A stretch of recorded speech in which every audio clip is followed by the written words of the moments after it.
बात कर रहे थे जुबिन गर्ग के बारे में, जो एक जुबिन मेहता या जुबिंदा के नाम से भी जाने जाते हैं। वो बहुत मशहूर सिंगर है जिनका को उनका निधन हो गया। वो असम के थे। तो असम बहुत इस समय शोक में डूबा हुआ है।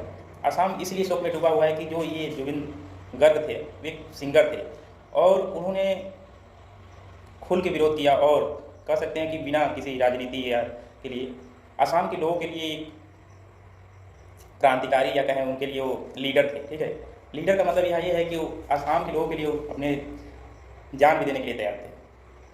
सिंगर थे और जो भी उनकी अर्निंग था वो असम के लोगों के लिए कहीं ना कहीं उनके लिए वो दान भी दे देते थे। और जो उनकी सबसे बड़ी चीज़ मैंने उनका ये सुना कि उन्होंने कहा कि नेचर, प्रकृति से उन्हें बहुत लगाव था।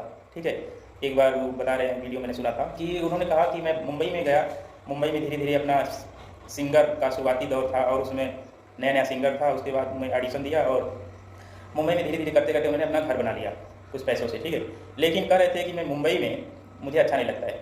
ठीक है, उन्होंने कहा जितना मैं असम के रहने वाले थे, असम में जितना मैं प्रकृति को फील करता हूँ, नेचर में जो मुझे असम में मिलता है वहाँ मुंबई में, कहा मुंबई में तो बहुत भीड़ है।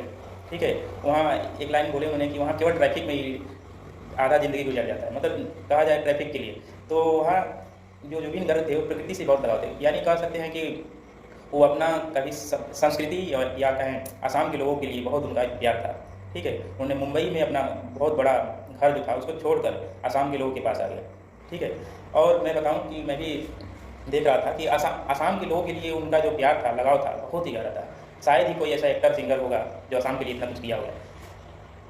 उन्होंने, जैसे मैंने देख रहा था कि उसमें शायद 14-15 बच्चों को उन्होंने अपने सिंगर कैरियर में गोद लिया था। ये बहुत बड़ी बात है।